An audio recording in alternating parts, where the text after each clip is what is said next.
And we are back after 1 week, wiser than ever.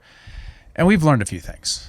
We've learned some important life lessons. One, if all of us are around, this podcast is super consistent. If one of us is traveling, we're pretty good. Like, we're pretty consistent. Two of us, yeah, it's pretty tough. But when three of us are all traveling at the same time for a week, it's not happening, guys. Like we tried, it was not happening. So it's been a little inconsistent over the summer. I apologize for that, but we got content for you. We got the mega episode here, potentially. Epstein Files. We got some updates on that. I think it's a really important moment to engage on that issue. We got Russiagate, new revelations on Russiagate and the hoax of Russiagate. When we got the MLK Files, we got this all queue up, hot and ready for you guys. Let's go. Yeah, welcome back to Human Reaction. We are here to dissect through propaganda and spy games. I think that's what we're doing today. Heck yeah. That's kind of my favorite times to do, is to go through spy games and see what's going on here. Speculate. Dubious speculation. Dubious speculation is all we can do, because we live in a world without perfect information. So we can just theorize, hypothesize, and dubiously speculate, and hopefully nobody sues us for it. Yeah, well, and we'll do the best we can to lay out what we suspect versus what we know and all that kind of stuff. But there's not a lot there. But while you're considering dubious speculation as your trivia term for today, please like, comment, and subscribe on this video. We need your help to get to more people, and that really juices the algorithm. Thank you so much for supporting the podcast. And of course, if you want to become a member, go to humanreactionpod.com where you can sign up and become a member. Let's do the thing.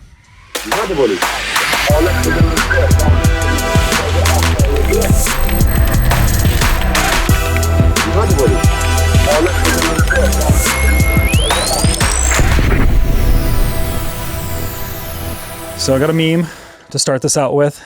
It's coming after the MLK assassination files. It says, impressive, very nice. Now let's see the Epstein Files, which I think is where the internet is very much at. It's actually, I'm kind of surprised, because we're going to dive into the Epstein Files first, but I feel like I haven't seen as much hubbub about the MLK Files. Maybe it's because it's older. Yeah, and I also think there's like an isolation there of the black community versus larger parts of America, where, I mean, and just speaking for myself as a rural white person in America, I know, I was quite familiar with a lot of the alternative history around JFK, although I've become much more educated on that over the past 2 years. MLK, I was really ignorant of. And it's actually quite easier to get into. There's less proper nouns involved. It's a smaller conspiracy if it's conspiracy. But there is a real case to be made there for an alternative history of understanding that and why these files are important. But before we get into it, let's dive into the Epstein Files, because was that Bateman, or what's that guy's name from that movie? It's the guy Patrick Bateman, the serial killer. Yeah, we got to check out the Epstein Files first. This episode is brought to you by Revved Up Promo, the official apparel partner of Human Reaction. Revved Up is a premier full-service shop specializing in laser engraving, screen printing, and embroidery. Not only are they now making all of our apparel right down the road from us, they can do the same for your brand and ship it to you anywhere in the world. Revved Up helps you navigate the extensive universe of merch options and uses state-of-the-art techniques to showcase your brand in its very best light. So if you want to support our show and our generous sponsor, you can now do so by buying our merch and by turning to Revved Up Promo for your own custom apparel needs. Reach them at revveduppromo.com. That's with 2 V's and 2 P's, or just check the show notes for a link. So everyone knows what happened. Trump came out and said, There's nothing. Are we still talking about this? What? We came out, we said he killed himself and there's nothing there. Well, the right lost its mind. Very much so. And the left decided to join in, right? Which has also been an interesting background phenomenon here, is the degree to which the left suddenly cares about Epstein after making no noise about it throughout the Biden administration of any substance. Ron Wyden, he's been good. But other than that, there's like no one of stature in the Democrat Party or the left-wing media establishment that's really driven hard on this issue until now. Strange moment of unity. Yeah. It's been Epstein Files and crypto legislation. That's been the unifying factor that's brought us all together. Well, I mean, I wish it was unity. It's really just jaded political calculation from the left, 100%. Right? But it really has an interesting moment. So what happened this week is that the DOJ announced Tuesday morning that the Department of Justice is going to meet with Ghislaine Maxwell. She was, of course, incarcerated as the human trafficker for Jeffrey Epstein, and nobody else, absolutely nobody else could possibly have participated, despite him being a very social guy. That's what the current status of the legal situation is, apparently. So that's interesting, and we'll see what comes of that. There's been a lot of rumors about her potentially testifying before Congress, things like that. Not sure if that's going to develop. That's going to be a wild show. Like, and just our taxpayer-funded influencers are going to have a heyday with that. So. Yeah, 100%. And C-SPAN will get all kinds of ratings. You got to get those numbers up, C-SPAN. Well, PBS has been defunded. So. Take that.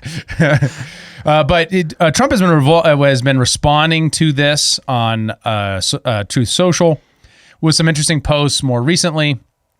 And like obviously we've covered some of the other ones, but this is the most recent ones. Yeah, so based on the ridiculous amount of publicity given to Jeffrey Epstein, I have asked Attorney General Pam Bondi to produce any and all pertinent grand jury testimony subject to court approval. This scam perpetuated by the Democrats should end right now.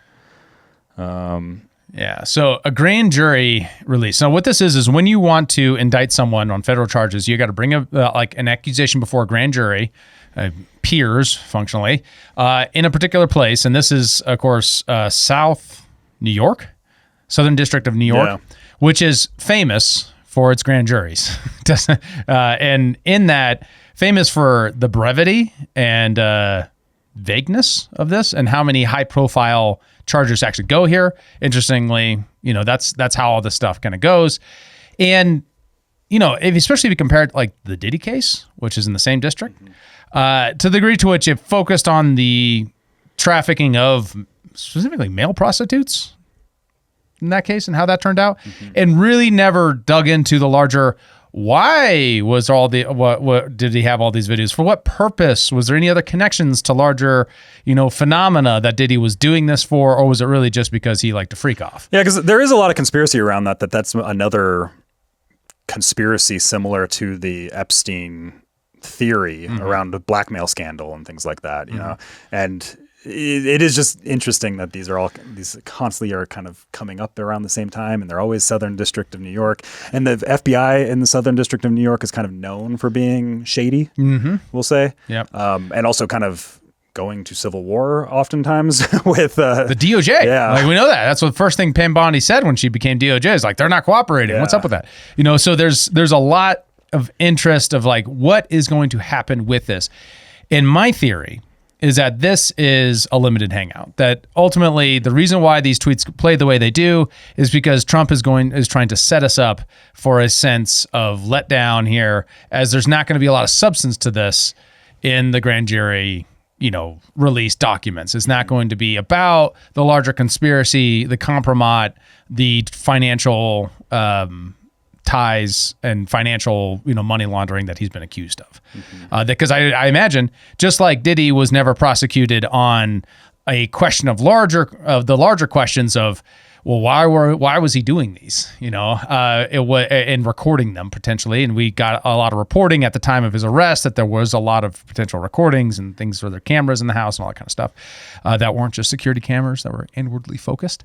And what was that all about? We never got that. So I think it's probably going to be similar in this case. If you go to the next one, I want to note the increasing defensiveness here.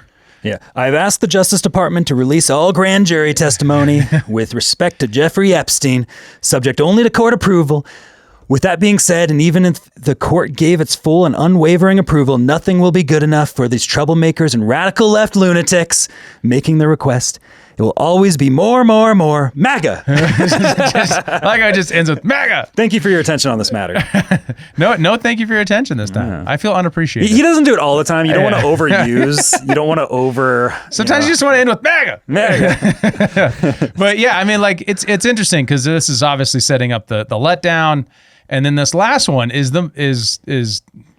getting more defensive. Yeah. If there was a smoking gun, in quotes, on Epstein, why didn't the Dems who controlled the files for 4 years and had Garland and Comey in charge use it? Because they had nothing. Now, this feels like it's about them. Or is this saying that Biden didn't do it because there was no prosecution to be had? Well, I think that this is a response to the Wall Street Journal article more so, because the Wall Street Journal article came out around this time and was saying that on Epstein's 50th birthday, Trump sent him like basically fan fiction and a like stick drawing of a naked woman.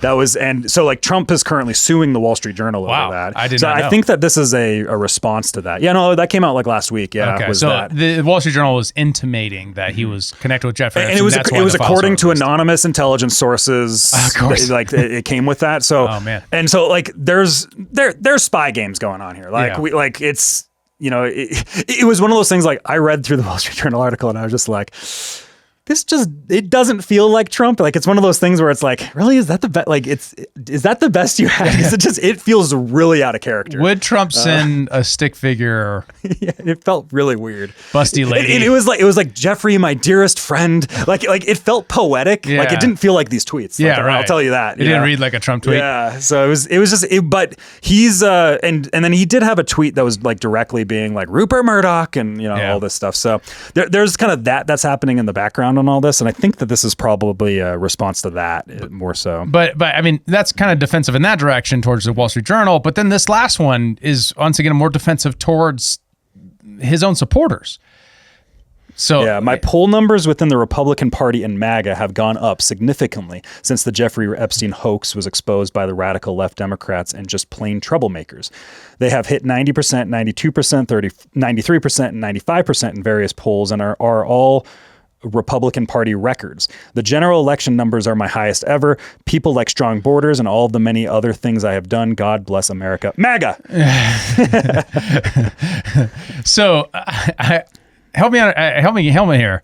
So is this not a sense of like trying to CYA, not against Epstein, but against like non-release and the letdown there of that? And then who's the, since the Jeffrey Epstein hoax was exposed by the radical left Democrats and just plain troublemakers, what does that mean? They exposed it? What? I don't understand that sentence very I feel like that's a grammatical error. I feel like there's a grammar error that's it was making that sentence exposed confusing. as the radical left. No, but that doesn't make any sense either. I mean, and the thing is the troublemakers here are your own base, right? I mean, if you look at True Social, it's a mixture of like boomer memes replies to this about how awesome Trump is, and people saying, "I respect you, President. In all due respect, this is not the way," you know. and I just. So this is obviously responding to that, like saying, "Oh, this is just terminally online troublemakers giving me a hard time," rather than the general public. But I've seen, I mean, what's your read on this, Kyle? I've seen a lot of this drifting into the mainstream. Like for example, this was posted on our Discord. You know that "Be a Man" guy on Instagram that you see everywhere on the short form. He was like, "Release the Epstein Files, be a man." And I was like, okay, well that's not a guy who does politics, right? That's not a channel that does politics. That's like bigger than that. Yeah, I right? think there's a youth element to it where people that are online just in general are more keyed into the Epstein case. Right. I also think, I speculate because I've long speculated that the Epstein case is much more about the money side and the shadow banking side than it is the pedo side. And I suspect that the pedo side and the blackmail side is maybe overblown from what it is. And so like there's a lot of people that have a lot of really deep theories about that. And if those theories like aren't specifically confirmed, everybody's going to like lose their minds. And like everybody it's like everybody has this like religious notion to have those very specific theories confirmed. Right. You know? Right. So Well, I think that's kind of who he's calling the troublemakers, is that aspect. But that's the thing is like we wouldn't be able to confirm that unless there was a Jeffrey Epstein trial, but he conveniently committed suicide in a very suspicious set of circumstances. Which is a very common thing that happens with a lot of these people in jail. That Interesting. Are very important. Like, so maybe there is intelligence connections. I'm gonna get into that on the Russiagate stuff because Right. I have a story about that on the Russiagate stuff of somebody that has Maxwell connections. That is Teasers. deeply tied into like things that happened under the Obama administration. Well, and you're right. I mean, at the end of the day, the top of the pyramid, the creme de la creme, the top of like the most valuable thing in terms of exposing the deep state, of exposing the potential abuses of the intelligence agencies, is the financial crimes. And importantly, the resolution from Thomas Massie that was introduced on July 15th specifically is focused towards all the records, but it specifically includes the financial records. And this was revealed via the court case from the Virgin Islands of $1.5 billion in transactions from various different banks for various different purposes. We'll dig into the New York Times article about it in a second. But the bill makes clear that that's part of it. Now, this goes to, and part of this is what's happened since then. And I think this is an important part of the update. So he releases that with a discharge petition, basically saying, if this gets 218 signatures, it goes directly to the floor. It's a special House rule in order to put a check on the speaker. Conservatives fought really hard for this in previous rounds of speaker elections. 10 Republicans signed on. Not bad. You'd think it would be worse, granted how much this is going and how much of the Republicans have stuck together with Trump on this. But only 8 Democrats signed on. So despite all the media, the left-wing media all of a sudden being cool with Epstein, only 8 Democrats. But there's a lot of reason to believe, especially because the politics are so good for the Democrats on this issue, that more will sign on or would have. But Ron Johnson decided to shut down the U.S. House early for the August recess, for about a week early. So usually this goes from the last week of July through August. Well, it is interesting, too, that Mike Johnson did this because it was just like a day or two earlier than that where he was saying that he wanted to put motions forward for the release of the Epstein Files. And then all of a sudden it was like, we're going to shut down early. So I mean, that is interesting. And there are 2 ways to look at it. If you're a Johnson fan, you can look at it as this gives people time when your representatives are out in their districts to show up and say, why aren't you on this resolution with Representative Thomas Massie or for the Democrats, Rep. Ro Khanna. Ro Khanna. Ro Khanna. God.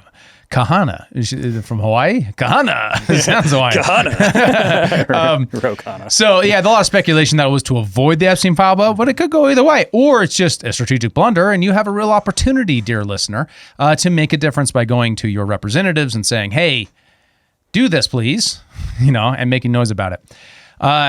Of course, this set off another round of Trump tweeting about Thomas Massie. And, Oh, I didn't even see this one. Yeah. Thomas Massie, the worst Republican congressman and an almost guaranteed no vote each and every time, is an embarrassment to Kentucky. He's lazy, slow-moving, and totally disingenuous, a real loser. Never has anything positive to add. Looking for someone good to run against this guy, someone I can endorse and vigorously campaign for. What a loser.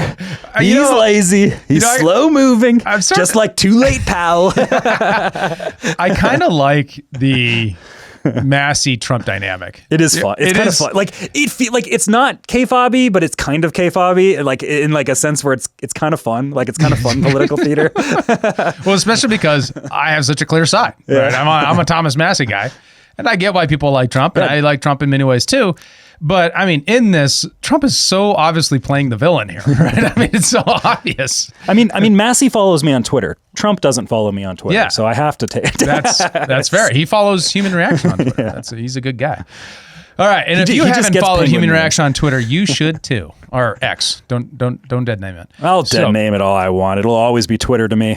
Let's define the creme de la creme, the top of the pyramid, the real important things that, if disclosed, would give us the most insight into what was the Jeffrey Epstein phenomena, which is a little bit, we have a glimpse into it with the Virgin Islands case, which is about $1.5 billion in transactions flagged by banks as being suspicious. And this was brought to light specifically after, Epstein's death. So if you dig into some of these, it kind of gives you a sense of what? The intelligence connections are kind of just in here, although not direct. They're implied. If you know anything about you have any theory of how to wash money, right? So the theories on Epstein is one, he's a compromat agent, basically getting, guys to sleep with rich and famous people, important media figures in the United States and internationally, to be frank, onto his parties where they sleep with the girl and the girl says, I'm 19. And the next morning they're like, hey, she was 16. I got you on camera now. Better do what I say. Right, that's the compromise angle. Next one is access, that he's just like with the scientists. Maybe he's not doing that. Although deal making and things like that. Although every time I mention this and I think about the scientists, I think about the Stephen Hawking with the dwarves. Remember that? Yeah, that's right. I remember Bennett had a heyday when we talked about that.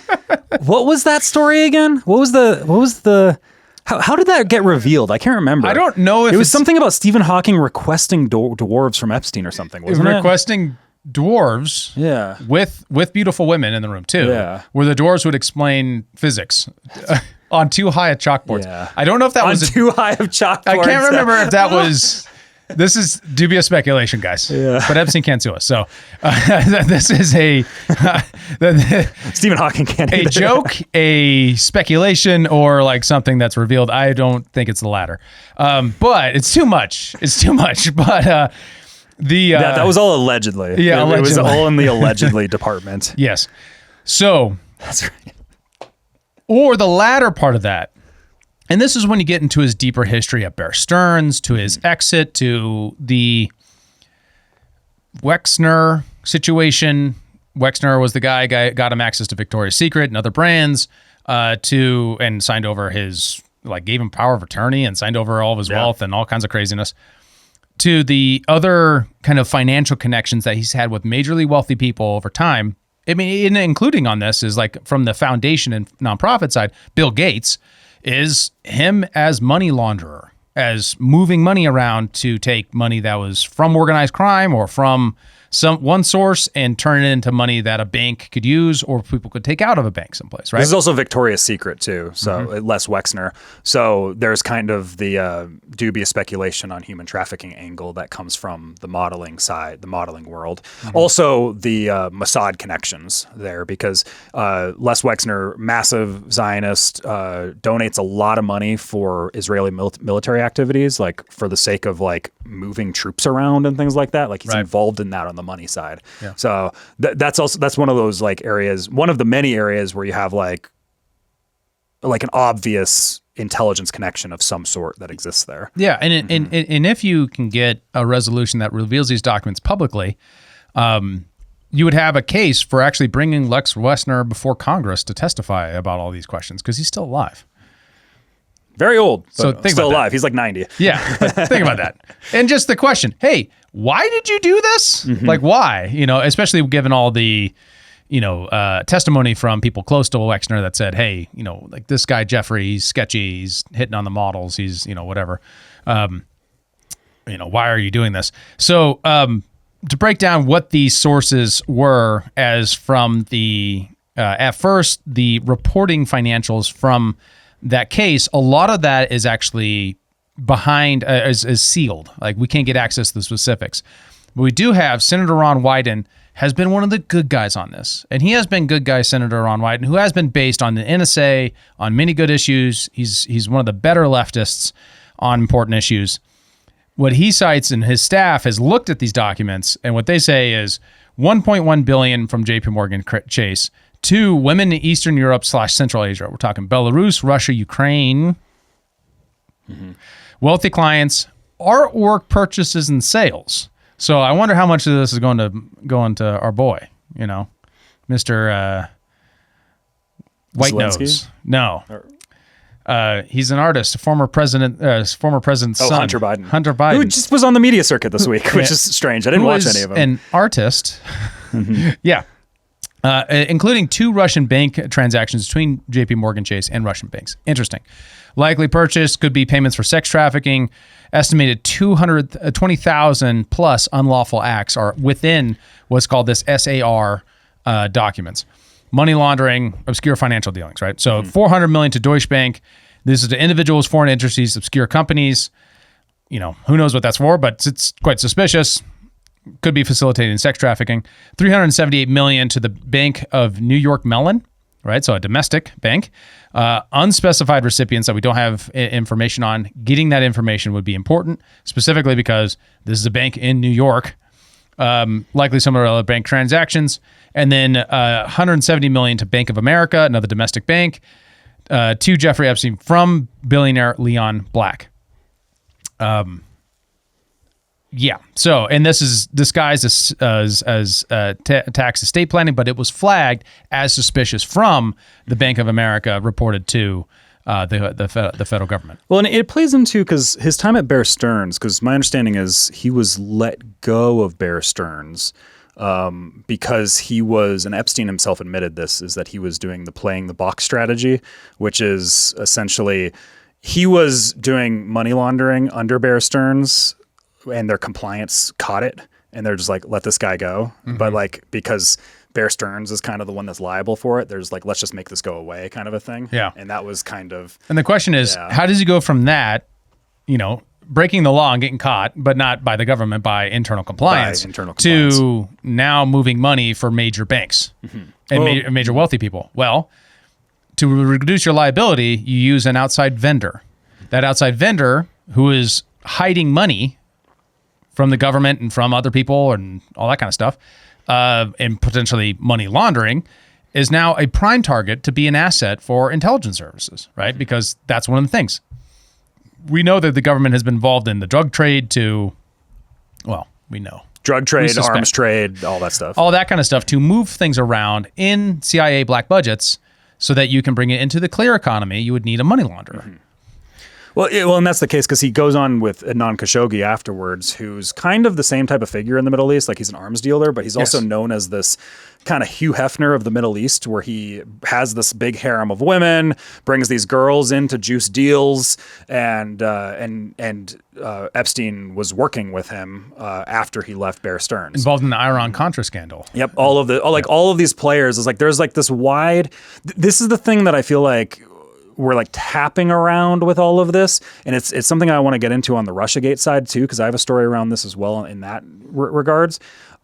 Is there's like this large scale money laundering shadow banking network that I feel like we're like tapping at getting unraveled with all these figures here, and it's just like, and it's like that's what I feel like the cover up is. Yeah, and so of course the CIA is the one who needs to protect that angle, right? So all of the intelligence agencies need to, because like I actually feel like my gut instinct is it's not like it's a Mossad operation or it's a CIA operation or it's an MI6 operation. It's like, no, this is, they operate kind of like private military groups do, where they're like hired out, contracted out, and they're utilized and they're assets to be used, but they're kind of playing the game between all of these intel operations. And more like a vendor relationship, right? They go to him for a service, right? That reduces their liability because they're just going to him for estate planning, and he's tax advisory, and they're not doing it directly, right? So these banks are limited in their liability, and then there's a step removed from intelligence agencies where they say he's not an agent, right? Mossad, the former intelligence head of Mossad, came out and the said, former prime minister, I think. I think he was intelligence head at one point too. Came out and said he wasn't a Mossad agent. Well, yeah, but that's careful wording. It's very specific wording. And I think a former intelligence agent might lie to us.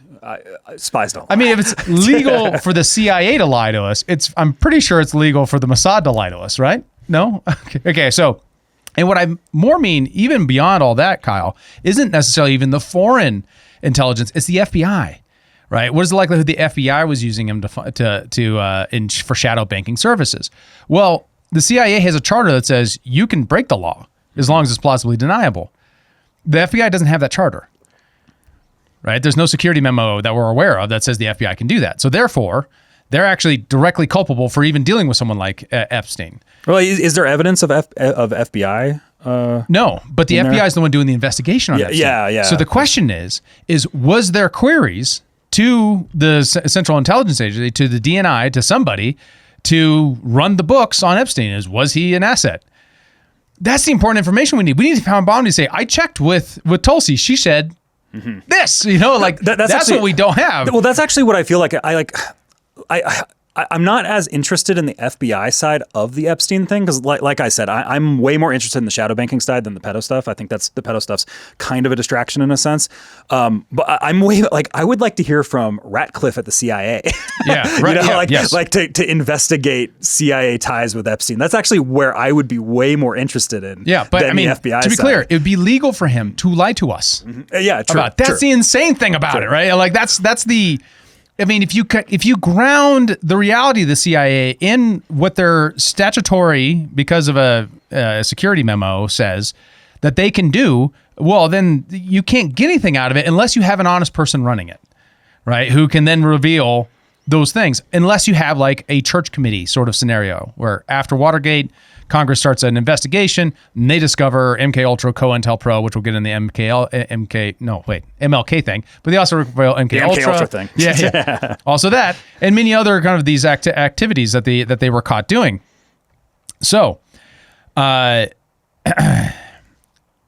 we also have other financial records that we know that the FBI has because of reporting. They said they have financial records from the 2019 investigation, including his raids on Manhattan Mansion and the U.S. Virgin Island properties, logbooks, financial documents, electronic data, estimated 40 computers, 26 hard drives, and over 300 gigabyte of data. That's not the videos. That's just not his porn collection, as Pam Bondi is kind of like trying to cast this. That's the limited hangout, right? Is it's all just kiddie porn. It's the angle of, well, what about all the financial data that he probably has on his own computers? Not to mention all the offshore banking, right? I'm getting Marco Rubio being like, okay, you want protectorate status, give us the Epstein stuff. You know what I mean? Those are all the capabilities that they have at their disposal. And if they say, well, we can't do two things at once, we can't possibly do that. I want to note that the total, the total budget here that we're talking about between the DOJ and, the DNI, basically all the intelligence services, is $120 billion, right? You can't put a couple guys on that with subpoena powers. You know what I mean? Like, and don't get me wrong, you might take some time. You might say, hey, we're doing it. These are the two guys who are investigating, but go do that. But they're not.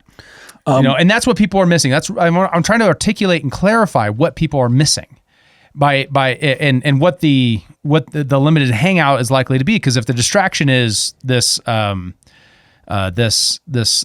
actions for the court to give us the grand jury information, we are missing the most important thing. And then people aren't understanding how to understand the Jeffrey Epstein case right now. So that's my question for you guys. How should people understand it right now?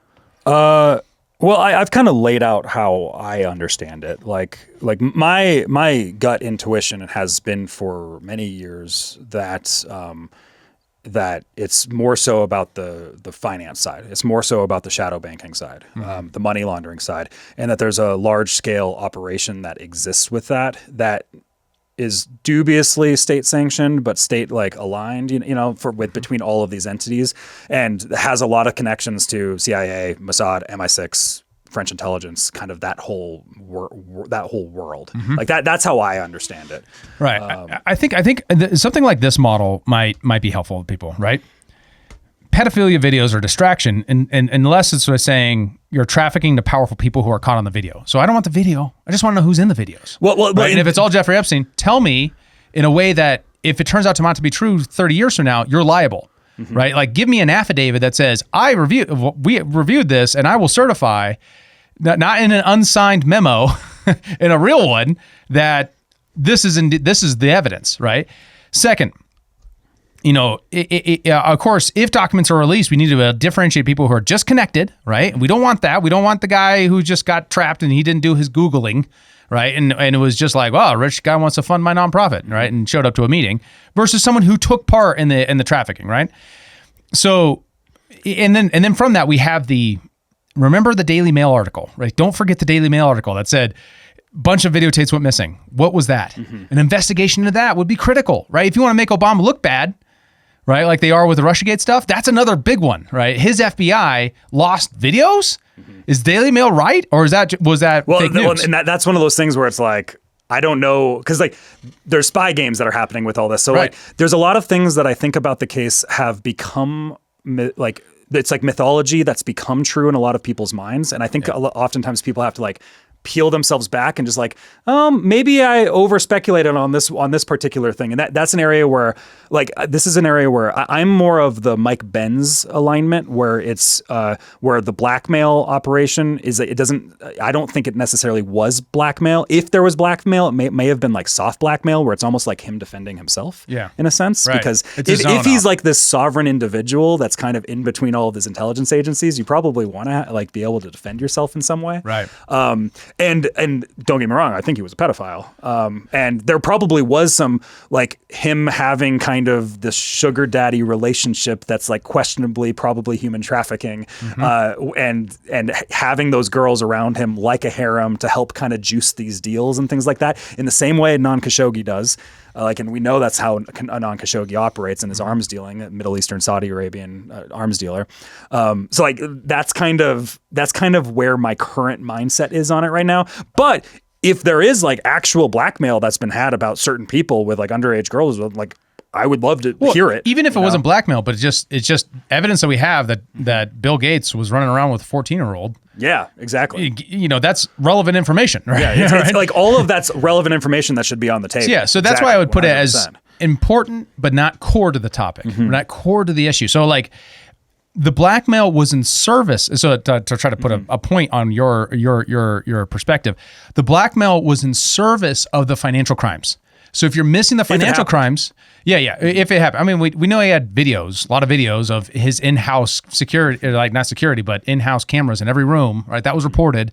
If that wasn't true, then come out and say that wasn't true, right? So what was all that for, if not to protect himself from the revelation of his financial crimes, right? Where he's dealing with somebody, they get in trouble for something else. The government tries to make him turn on Epstein, and he says, you better not tell on me. I got these videos of you, right? Second to that, so the financial transactions are critical, but they're only as critical as it leads into understanding the U.S. foreign policy connections or intelligence connections to those. What was the modus operandi of those? Like, what was the purpose of it? Was it just helping banks and wealthy people hide their money? That would be important information. But if you don't get to what was the intel connection? Was he an asset? You're missing out the critical part of that. And that's where you get the question of, did Pine Body query the CIA, the NSA, and agencies like that? Well, and this actually, I want to go into a parallel story that exists within the Maxwell network, and this will kind of lead us into the Russiagate stuff. Okay. This isn't Epstein, but it's Maxwell network. Ghislaine? Robert. Going back to the 90s, because Robert died in 91, 92 when he had his yacht incident. Fell off naked in the Atlantic Ocean. In this, I was a little cautious in putting the notes together on this because this used to be a bannable offense to talk about this. Like, there's a reason people don't talk about this story. Like books on this topic, banned from Amazon, banned from Barnes and Noble. Like, this is one of those stories where you're kind of like, I think the internet's changed now and we can probably talk about it. There is a guy by the name of Bill Browder. He's a big anti-Russia activist and billionaire type that you'll see him on MSNBC and CNN every now and then, every time Russia does something wrong. And he is a guy that worked for the Maxwell Communications Network, MCC, as an investment manager covering Eastern European post-USSR rebuilding times.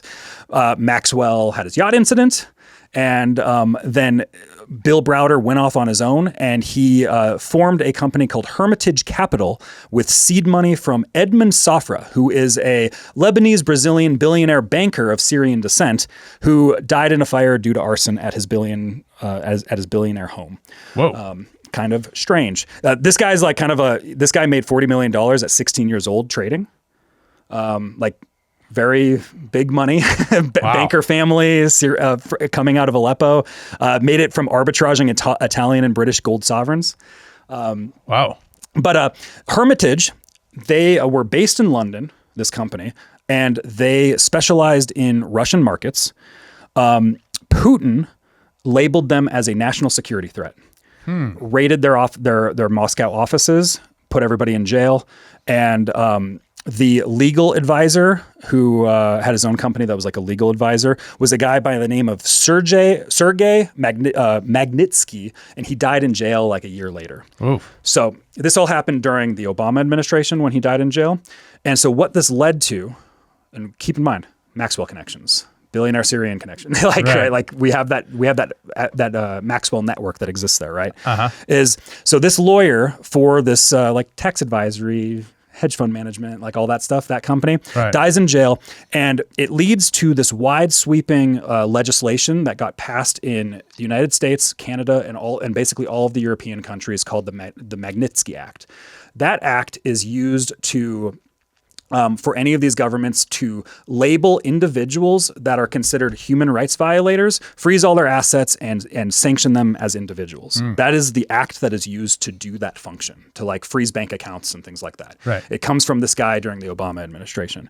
And now the thing about this is that, so this went through and it's used as this Putin bad, you're bad, you kill people in jail, which there's been a lot of those cases where people have died in jail. And you have a lot of these like Saudi arms dealers and things like that that have now been put on that list for freezing of their assets and sanctioned.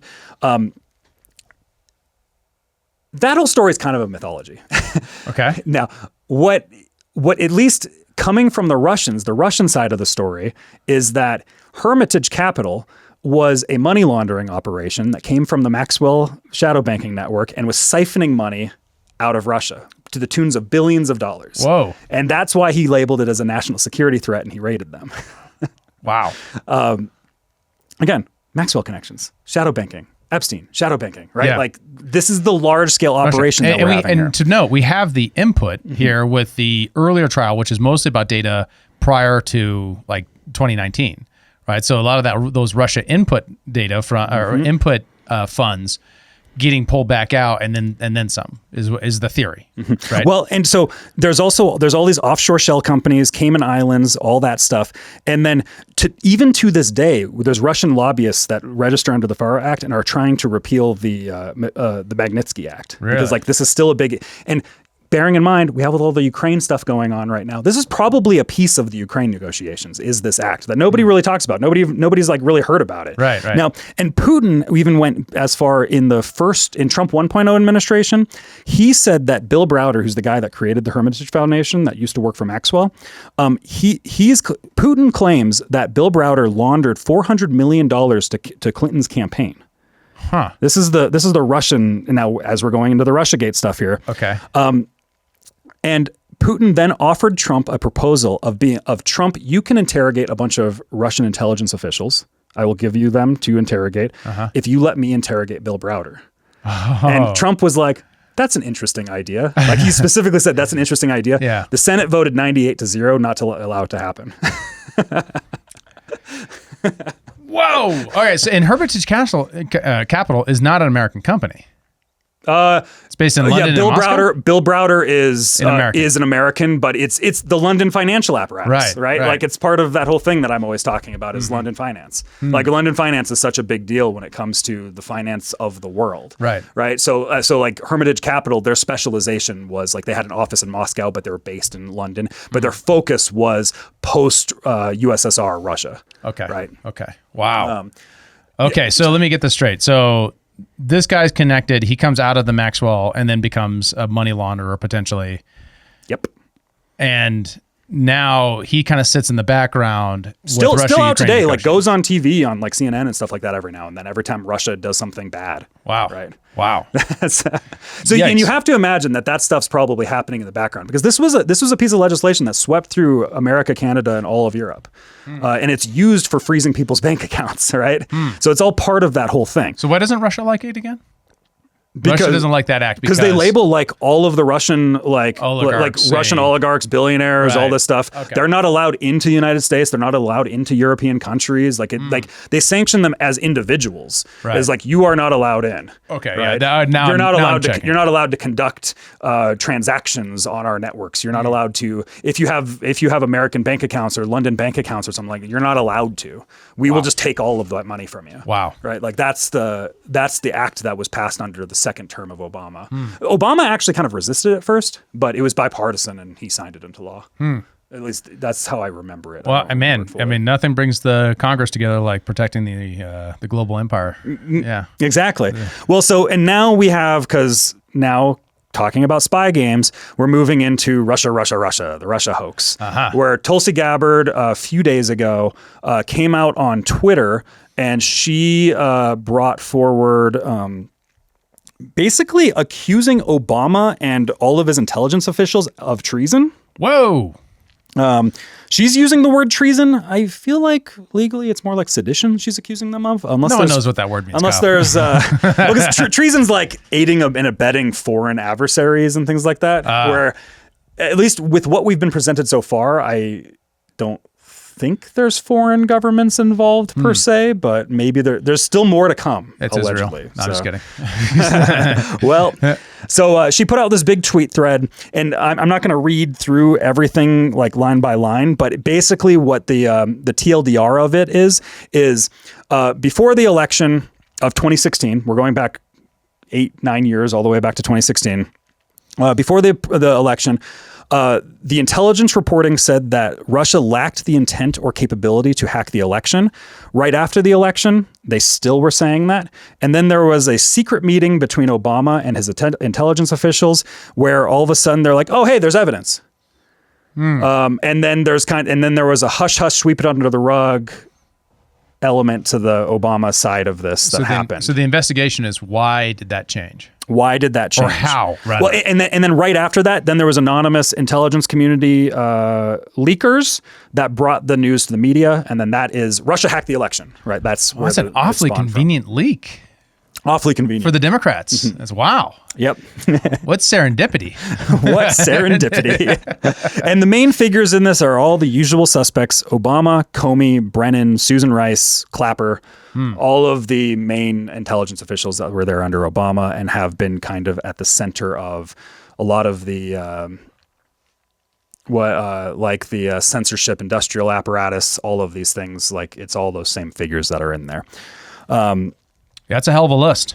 Yeah, and some of the worst people. Well, and it's one of these things where, unfortunately, it's not all. So, like, the current state of it is the report has been brought forward to the DOJ to be looked at. So, a lot of work for Pam Bondi to do. We're still coming out of the Epstein stuff, but there's more that's supposed to be coming Thursday or Friday.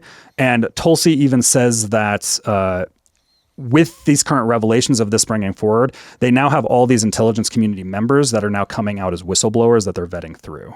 So this thing probably, we're probably in the early stages of this, assuming it goes somewhere. Right. To be clear, what we know is we have the hard evidence of the switch, right? We have the communications that say there is none, and then something happens, a secret meeting, that we have evidence of the secret meeting, and then all of a sudden, but we don't know what happens at the secret meeting. Yeah, and they released this 114-page document. It looks super helpful. Well, like, these are all like emails and things like that, right? I'm kidding. Like, it's actually, I skimmed through it. I haven't read the entire thing, but it looked like pretty much all it was like names that were redacted. It's a pretty full document, actually, because these are all like everything that's, it's people signing off their names and things like that are blacked out. Right. So that makes sense to me. Like, it's pretty transparent, it seems like, so far. But yeah. Yeah. So this establishes that switch. Now, how does that switch turn into Russiagate? So it basically, if we look back on the history of this thing, so this is all coming out. Remember the things that were happening at the time. We have the DNC, the email hack, Hillary Clinton, Emailgate, Podesta. Two. Emailgate 2. Where did our servers go? Yeah, we have all that stuff. We have Seth Rich in the DNC. Right. We have reminder: Seth Rich was the guy who worked at the DNC who died mysteriously right after WikiLeaks got a hold of the emails. Yep, and WikiLeaks has pretty much said that Seth Rich was leaking to them. Heavily intimated. Yeah, and then going into Julian Assange in prison. Yeah. Well, he's pardoned now. It would be nice to hear his take on some of these things. He might stay away from Did he get pardoned? No, he just got released. He just got released. Yeah, he wasn't pardoned. That's right. Which is unfortunate. But so it comes from, there's kind of like in that time period with the DNC, we have what they were using in for their information was they were using a bunch of old like debunked narratives that were out around the Russia stuff. And they were using like as their evidence. And then they were using CrowdStrike, which is a major company.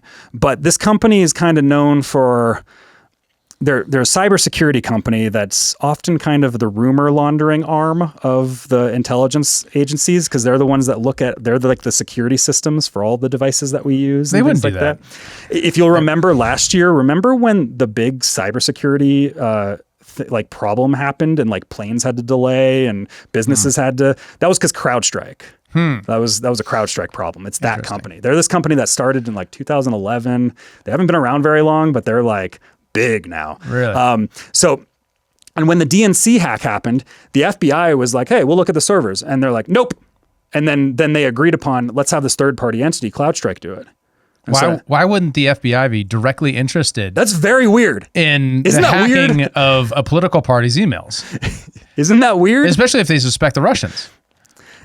Well, they suspected the Russians and they got the answer. It was the Russians, according to CrowdStrike. That's exactly who apparently did it. Wait, let's go back.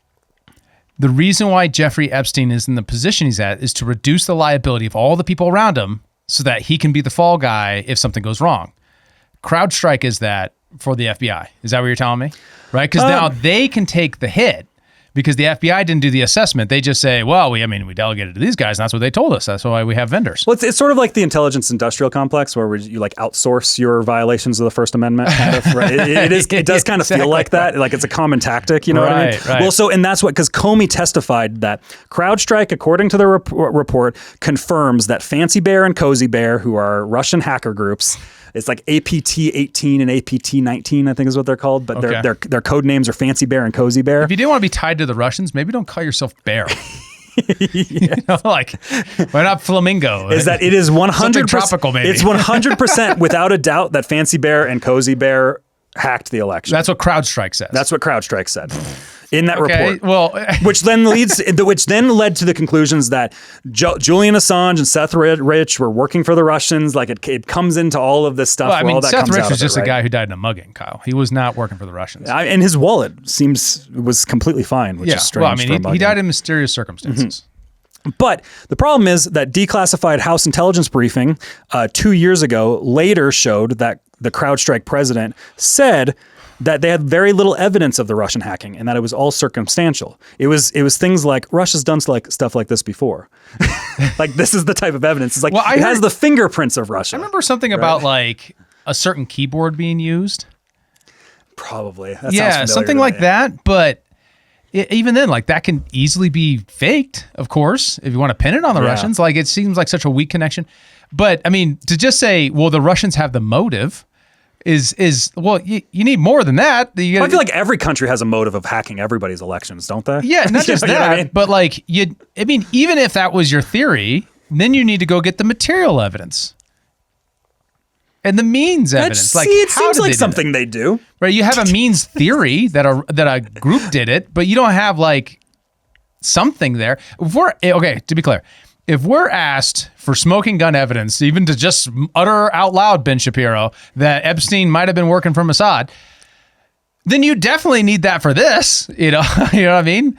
Like, it just seems like something Russia would do. especially Putin's a bad guy. Especially to unpack this into, therefore, Trump is a Putin puppet, right? Which is what happens.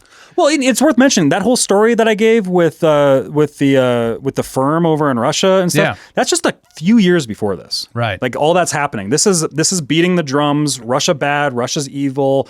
Human rights violator Putin. So like all that's kind of coming up in the lead up of this in the end of the Obama administration. Especially if you parallel this with NATO expansion and all these other things, the end of the START treaty and all these other things are all building alongside of each other. So you got this like spy game dynamic that's also ramping up. Oh, just wait, because so if you'll remember when Trump was impeached and for the Zelensky phone call and saying like look into Hunter Biden and Burisma in Ukraine. Yeah. There was another request that was part of that, and one of that was I want you to look into CrowdStrike.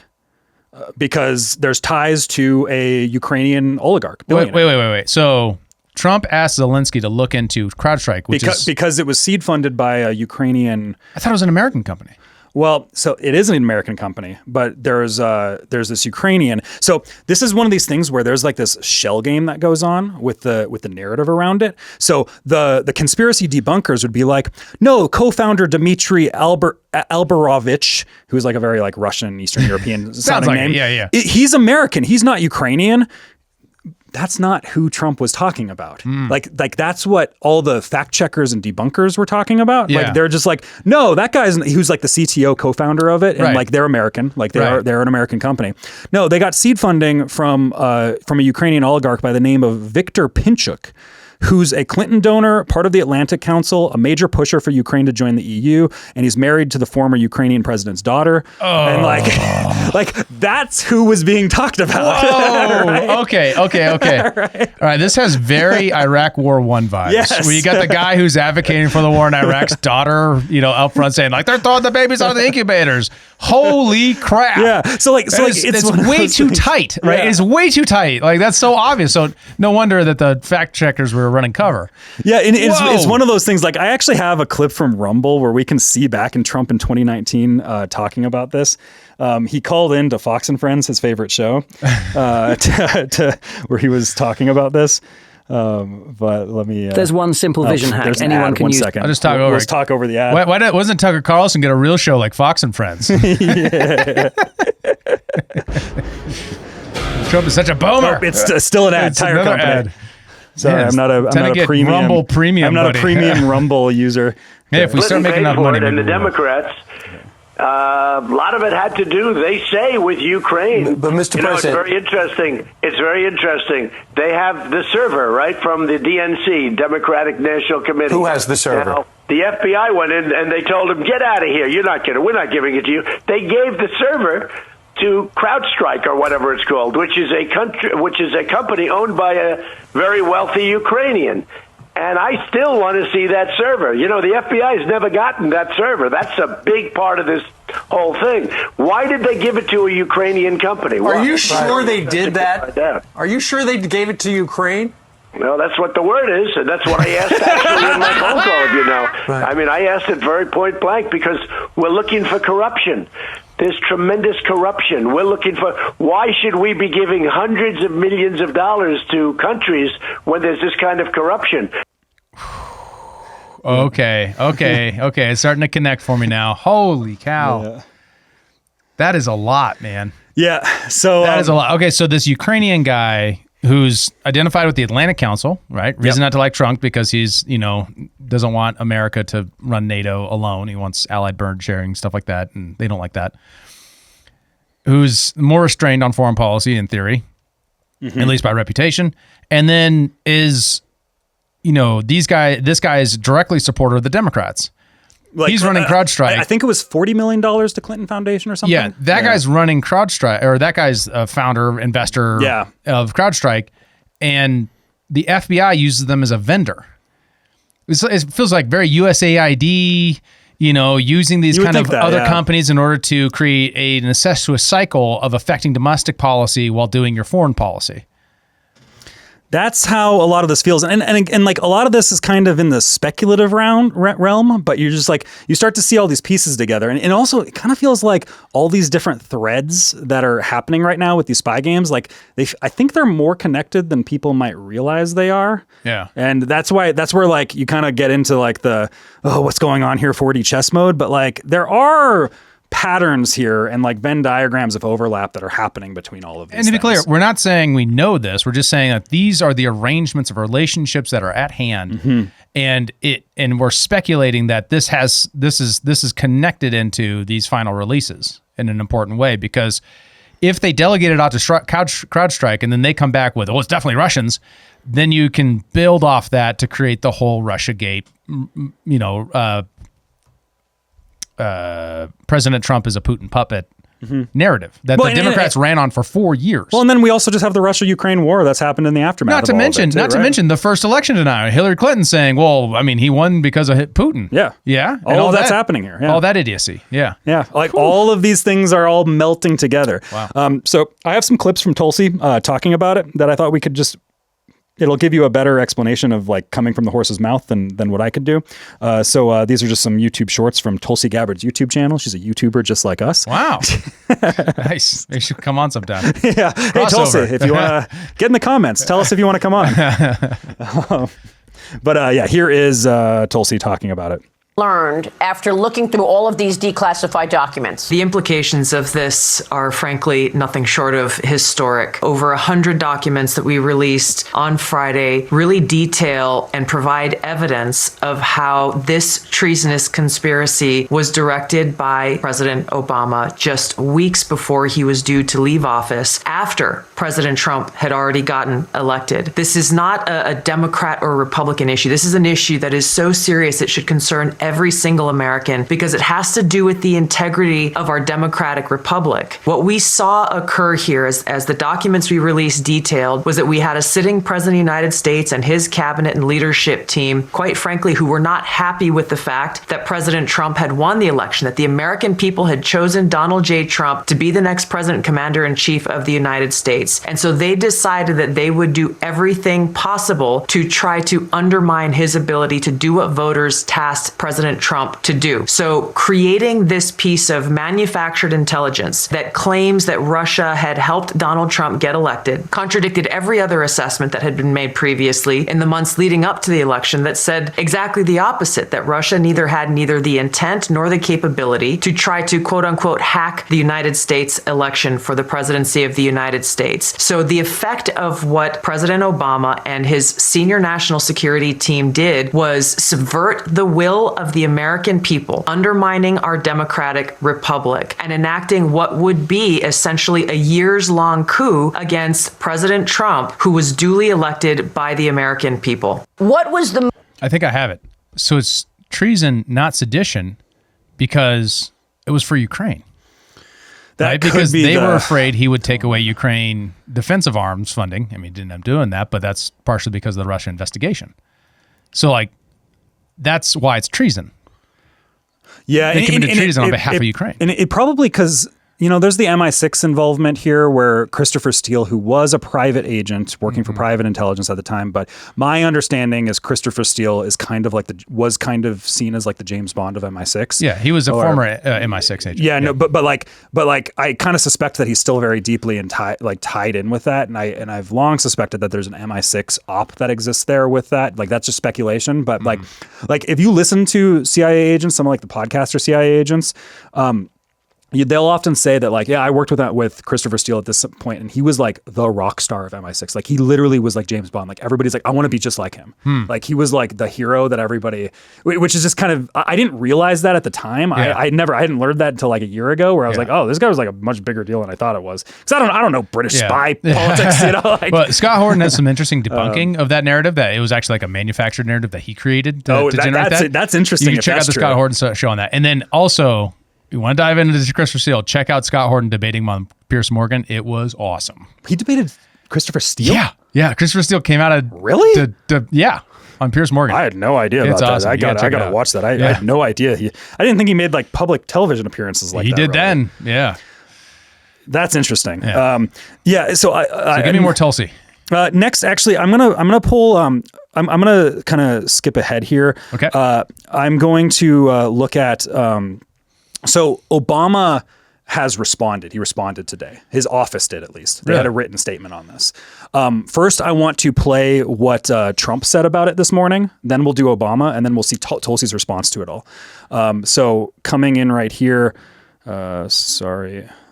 Going to. So here is Trump this morning talking about it. So people say, oh, you know, a group. It's not a group. It's Obama. His orders are on the paper. The papers are signed. The papers came right out of their office. They sent everything to be highly classified. Well, the highly classified's been released. And what they did in 2016 and in 2020 is very criminal. It's criminal at the highest level. Right. So goes into his daughter-in-law, who's the one that's interviewing Tulsi after this. That's a little weird. Now and it's kind of like she is just like a personality now. Then we have the Obama administration, or sorry, not the Obama office, like his presidential office for his post life. Read an Obama impression. Out of respect for the office of the presidency, our office does not normally dignify the constant nonsense and misinformation flowing out of this White House with a response. I'm not going to keep doing that. But these claims are outrageous enough to merit one. These bizarre allegations are ridiculous and a weak attempt at distraction. Nothing in the document issued last week undercuts the widely accepted conclusion that Russia worked to influence the 2016 presidential election, but did not successfully manipulate any votes. These findings were affirmed in a 2020 report by the bipartisan Senate Intelligence Committee led by then Chairman Marco Rubio. So that is the response that comes from the Obama administration. Yeah, when they're referencing on the attempted to do that, is that the meme I have in my head of Jesus wrestling the devil in an arm wrestling match? On like some boomer Facebook page. So this was a media cycle back in 2020 where they were talking about how, well, Russia did try, as like their backup position to the backup position after everything else fell apart. And it turned out that, by assessment, that it was functionally it wasn't very good, right? It was like meme pages full of boomers. And then it also turned out, and this is part of the great debunking that Scott Horton's pulled together on this, that a lot of that were actually farms making ad revenue money by sending boomers who'll click on anything Trump to like some obscure website where they'd make ad revenue money for views. So that was the Russians trying to defeat our democracy. It turned into it's an absolute scam from top to bottom, everywhere in between. These are all spy games. Like we're watching spy games and we have imperfect information and we're just like trying to put the pieces together on all of these things that we're talking about. Like we haven't even done the MLK stuff. Like it's just like, So here is Tulsi's response. We'll just play the first little bit of it, but you can kind of see how she is responding to Obama. It's also actually bearing in mind, Tulsi got hit by this type of stuff too. Mm-hmm. So like she has, I think, her own personal vested interest in this side too, because we're talking about her split from the Democrat Party really began after the DNC leaks. Yes. Like she was the vice chair of the party during that time and was talking and there was like all the Bernie stuff that was happening. Remember what's in the DNC leaks. It's the Hillary Clinton campaign directly collaborating with reporters on the questions they're going to ask her. Yeah, like debate questions. Yeah. That they're getting it ahead of time. And to create narratives about Bernie and the Bernie bro stuff and all that jazz is... Bernie sexist, all that stuff. That was in the emails beyond the Pizzagate stuff. So, I mean, like... It's a big deal. How many hot dogs does Obama need? Yeah, right. That's part of the emails too. It's like we're gonna give Obama 40,000 hot dogs or something. It's like what? Now I'm derailed. I forgot what point I was going to make. But then you're right, because then she ran for president. Yes. And she was labeled an Assad toady. She went and spoke with Bashar al-Assad in Syria. As a congresswoman. Like she's a Russian propagandist, aiding and abetting Assad. Like these were the narratives that were formed around her. Hillary Clinton specifically said that she was a Putin puppet and that she was like on the payroll of Putin because Putin wants his pipeline in Syria and that's what they went to go talk about or something. Like that was the narrative that was happening when she was the presidential candidate for the Democrats. Correct. Right. So she has a direct stake in this beyond everything else. Yep. Like the Russiagate stuff affected her too. It's the art of deflection coming from former President Obama as well as his friends who are still in Congress today, and Senator Warner and Congressman Jim Himes, really all basically saying that exact same statement, which doesn't actually address the issue that was revealed in great detail in the over 100 documents that we released last week and the documents that we will be releasing later this week that point to the undeniable fact that you laid out in your introduction to this segment, is that the intelligence community had one assessment, that Russia did not have the intent or capability to try to impact the outcome of the U.S. election leading up to Election Day. The same assessment was made after Donald Trump was elected by the American people as president in 2016, defeating Hillary Clinton. And it wasn't until after that pulled President's Daily Brief document that you referenced that the Principals Committee was called in the National Security Council. And President Obama then directed Obama's DNI James Clapper to lead the effort to create this new intelligence community assessment that detailed not if, but how Moscow attempted to influence the outcome of the U.S. election. So this is the thing that I think people should pay attention to, is neither the message from President Obama's office, neither the statements coming from Democrats in Congress today and their friends in the propaganda media, none of them are addressing this fact that there was a shift, 180-degree shift from the intelligence community's assessment leading up to the election to the one that President Obama directed be produced after Donald Trump won the election, that completely contradicted those assessments that had come previously. The second thing I want to address that's very important, Laura, is... I think we can stop there. So you can see the narrative, right? So the Democrats are banking on Hillary to win, right? They know she's going to win. She's the first woman to become president, all that kind of stuff. It's her time, all those narratives, right? Mm-hmm. And then when it doesn't happen, huge shock because all the polling was saying she was going to win. And then they say, well, we got to get a secret meeting together. And it goes from, how, if they did to how they did. Yeah. Really important switch because then you're just assuming the precedent. Yep. I think let's maybe stop with the Russiagate stuff from there. I think there's going to be more that we're going to cover on this over time because there's more to be released. Tulsi actually goes in after this saying that they have more documents that are coming. She says that there's whistleblowers coming forward right now and they're vetting through them.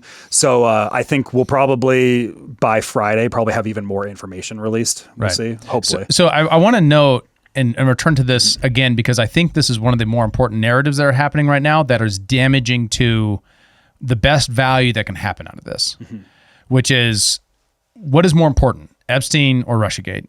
So I have a Tim Pool video we can watch if we want to. Oh, sure. But it's an important, he tries to make this point that I think is at the top of people's minds and how to think about prioritization. And I do have a challenge on whether or not prioritization is the way we should be thinking about this. Yeah. And I think that puts a lot of Trump's true social messages up front also into important context if this is also their mental model of how they're handling this whole situation. Yeah, I haven't seen this clip. Let's see what he has to say. So I'd put it like this. I want to see Crossfire Hurricane investigations, Comey, Brennan, Clapper, former Intel bigwigs who were lying to the American people. I want to see that investigated. Now, the Epstein stuff is interesting, but we don't really know. What we know is he was a bad guy who did bad things and one of the worst. One of the worst. And he was gallivanting about his private jet and his island with powerful interests. I would like answers on that, but I got to be honest. If I'm weighing what I want to see done first, it's going to be day to day. Republicans need to be getting the job done so that we can survive, afford our way of life, that our young people can have houses and have children. That's priority number one. I'm sorry, priority number two is going to be Obama and Russiagate. Now, there's going to be a lot of people being like, oh, Tim got the call. That's what they all keep saying about everybody else. They got the call as if there's phone calls going out about Epstein. No, on this list, Epstein's number 3. It's high up there. But I'm going to put it like this. How much time and energy do we have? There is an old Japanese proverb. He who tries to catch 2 rabbits will catch neither. Indeed. And so I look at it this way. If we do not have a functioning government and economy, Trump and the Republicans lose the midterms. We lose the midterms, the agenda is cooked, and we get nothing after that. First and foremost, secure the base and the middle of the road this country so that we can try to maintain the House in the midterms, at least to whatever degree we can. Otherwise, Trump will. I think we can pause it there. I think I understand what he's saying. Yeah. And so that's kind of like my point on the budgets a bit, is that they're you got $1 trillion defense budget with an unknown amount, like this hundreds of billions for the DOJ and the DNI. Why can't we do both? Like really, like give me don't get me wrong, from a media narrative point of view, we're going to pay attention to certain things, but this just every angle I can think of on the Epstein thing, it gives you more ammunition to prosecute the Democrats. I mean, if they screwed it up, right? I mean, I fail to see how it's not. I mean, don't get me wrong. There's a lot I don't know in what's in the files, but if you're not, then you're kind of sacrificing your number 3 priority for your number 2. And I'm not sure if that's actually going to pay the dividends you want, because this is popular with Republicans. Everyone else is interested in the Epstein files, right? So if you want to win in the midterms, you need the Epstein file stuff too, to a degree that is at least that's satisfying, like a minimum effective like dose, you tried at kind minimum of a thing. Yeah, and then you could prosecute the Biden administration with that. You could say, we looked and they're not there because we think we don't know why. Where are they, Biden? Like you could beg the question at minimum. Yeah. It's one of those things where, because I think on the prioritization, I think that Tim's probably right on what are the priorities of people in general. But like, it is one of those things where I think we could do all, especially because like, it's not like the DOJ is involved in the economic side of things. Right. Right. You know what I mean? I do suspect, I do think that there's just like a higher level game that's being played with the Epstein stuff that there's entities that probably are deemed worth protecting in a sense from a geopolitical and also from like a market standpoint. Well, and from a Republican asset standpoint, right? So if it boils down to that Epstein was a vendor for the IRI and the DNI, you can't take out on DNI without the IRI too. Right. And when I'm talking about it, these are the nonprofits that feed off of USAID funding. Yeah. A lot of study Mike Benz, he goes into that stuff. We don't need to go into that too deeply here. Exactly. But just to suggest that, and if that's there, that's what I could see being the thing that makes the Epstein Files financial transactions untouchable. Is because you can't embarrass the CIA in these nonprofits too much, because that could actually damage your side. Also, just like part of the reason why I laid out that whole Maxwell connection with Russia element, like there might be elements there that are tapping into that shadow banking side of like, well, we have these assets and they can't be revealed, or we don't want them revealed for this or that reason, and like the Ukraine negotiations are going on. Like I could see a lot of different variables, and it's just like I don't know what the variables are. Right. Like that's the problem is that we're operating with imperfect information on there. So like we can only dubiously speculate, and that's the unfortunate nature of a lot of this. But I think given what we know, this does explain well why Trump is reacting to the Epstein Files the way he is. And that's why the release was maybe the way it was. Right. And done. So it may be done partially out of incompetence, but also partly out of like, we need to get this out of the way so we can make room for our media narrative about Obama and all that kind of stuff. Well, and it's possible a lot of this was drummed up because the enemy knew that this Tulsi Gabbard media narrative was going to be coming. And then we saw, like, this is just like the 4D chess maneuvering that could be occurring, that I'm not saying it is, but it could be, where it's like we had everything going in before this, where when the Iran strikes were happening, you had all the media narratives going around like Tulsi's going to get fired. She wasn't at the meeting. Turns out she was actually at the meeting. And there was pictures of her at the meeting. Yeah. You know, like, there was all that stuff. You're that not was saying going Camp on. David. You're saying the later meeting, the situation room meeting. Yes, the situation room meeting. Like there's all of that stuff that was going on where you're kind of like, these might have been kind of like months of setup of all the pieces coming to the board for whatever this narrative war is going on between different groups. Like that could be the case too. I'm not saying it is. I'm just like, I think you could look at it from any of these angles, and you might be partially right or wrong in that regard. You know. Yep. All right. So, and to round out our conspiracy theory extravaganza, we have the MLK Files. Is this a theory anymore? Well, we do have, yes, it is. Still a theory? From the point of view of there's a conventional explanation and there's an alternative explanation. And so we do have the response of the dropping of the files, which are completely relevant to our discussion, because this is how we're also framing it. Which is, this is the daughter of MLK, and she put out... This is Bernice King, Yeah, she said, now do the Epstein Files. With this like look from MLK that's like, come on, dude. You know, like... That's hilarious. That's good social media. That's 1.6 million views, you know? Coming from his daughter. That's wild. Yeah. That is wild. That's how broad it is, right? And to be clear, there's a very... and it would behoove me not to mention this. There's a very interesting dynamic happening with how the left is reacting to the MLK Files, where they're kind of casting this as Donald Trump attacking MLK. It's very strange. Really? They're like, it's like he's dragging MLK's name through the mud, when what this does is it shows that the CIA, or that there is a case here. It adds a little bit of bolster to the case of the alternative explanation as opposed to the conventional explanation. So what happened? 230,000 pages, some redacted for sensitive information, were dropped. This is relatively recently, so we don't have everything, but we do have some interesting development.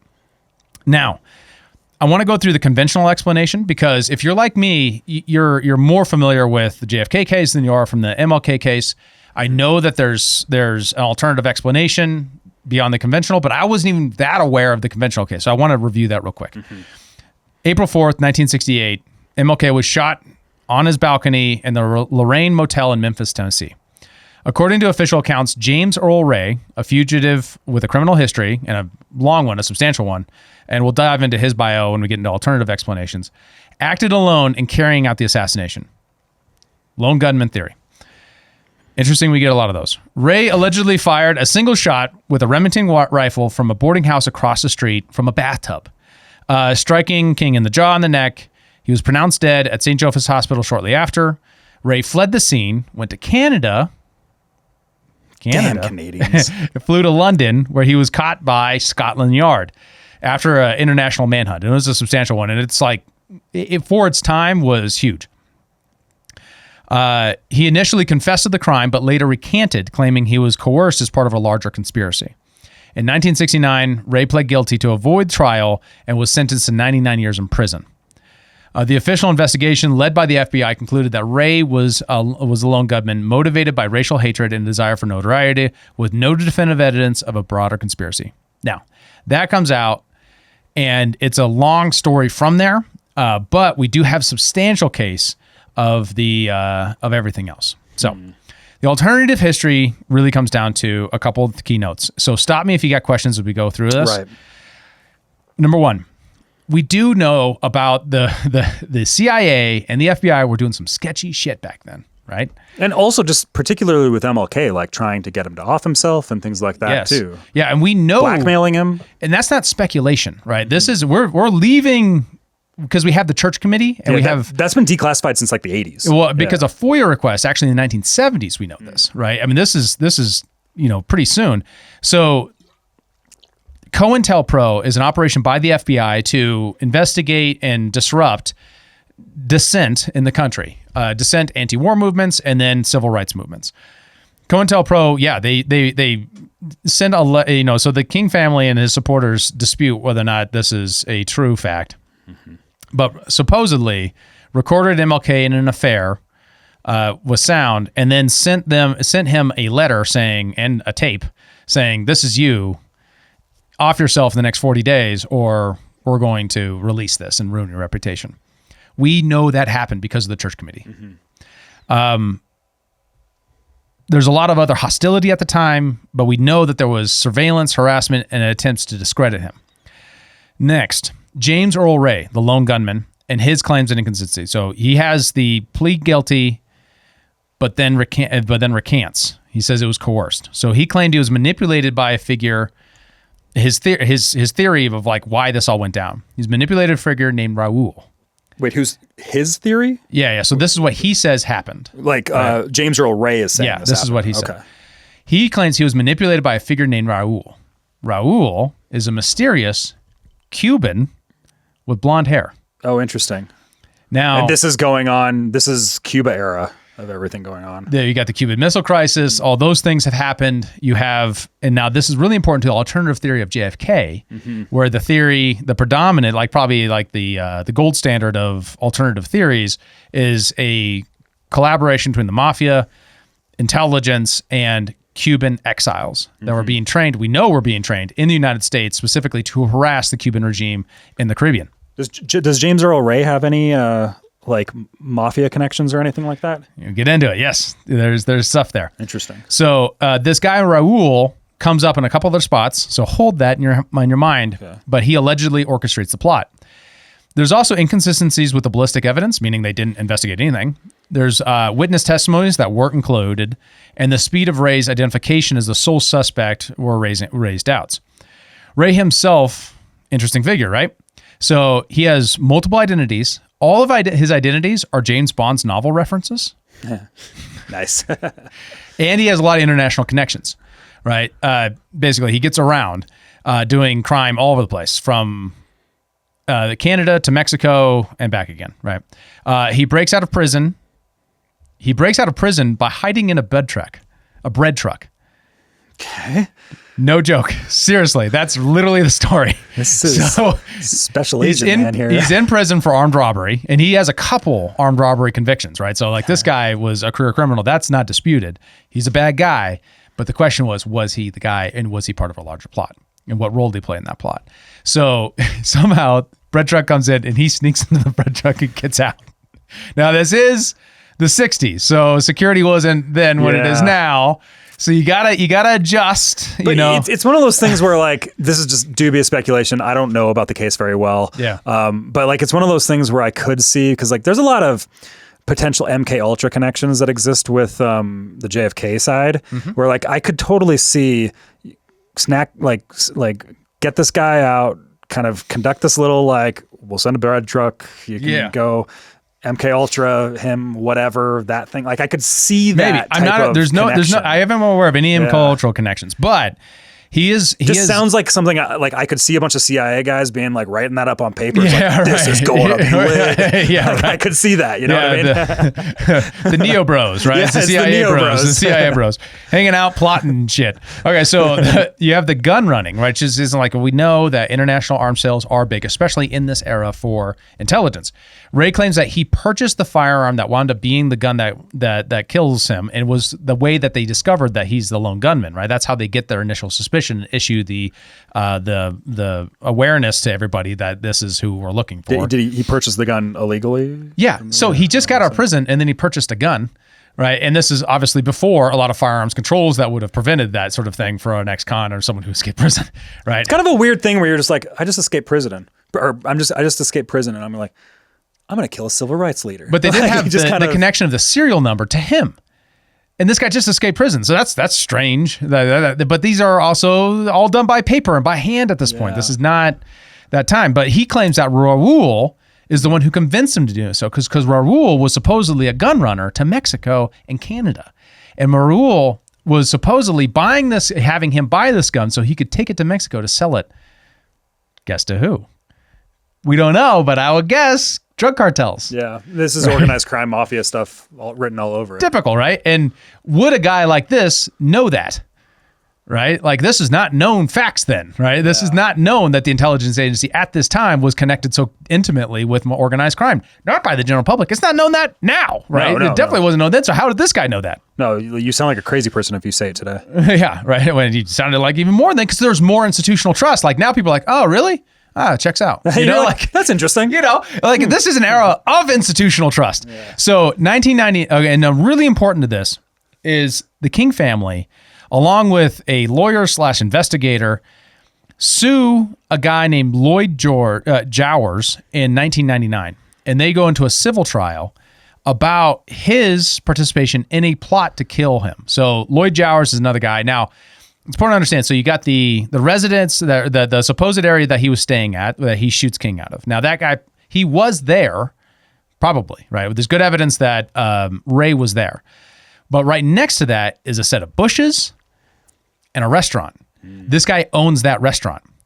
He claimed in a 1993 ABC television program that he was paid $100,000 by a Memphis produce dealer with connections to the mob, allegedly,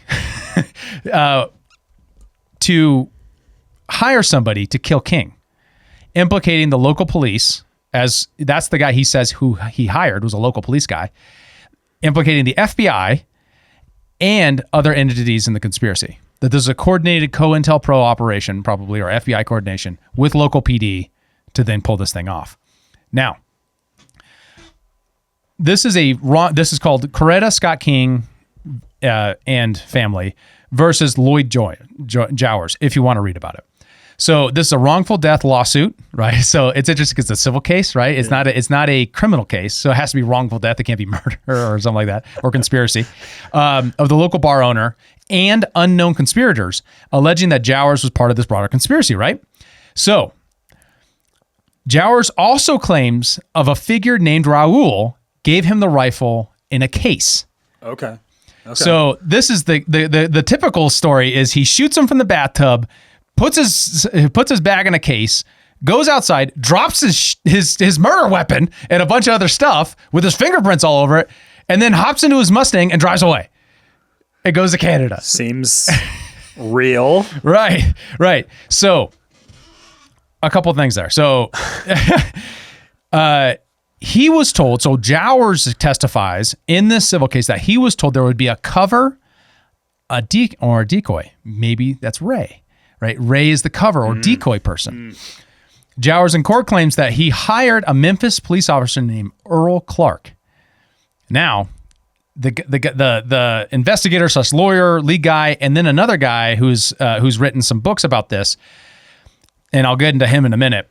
He claims that Clark might have been, that Clark, the officer, might have been a spotter for another guy who has interesting FBI potential connections named Frank Strausser, who's a Memphis sharpshooter. And then there's some physical evidence that guy named Frank Strasser was there. He has a size 13 shoe, and there's a mark in some plaster that was drying of a very large shoe print that's about approximately size 13 near the bushes. Now, this implies a couple things, right? A couple theories that we'll return to at the end.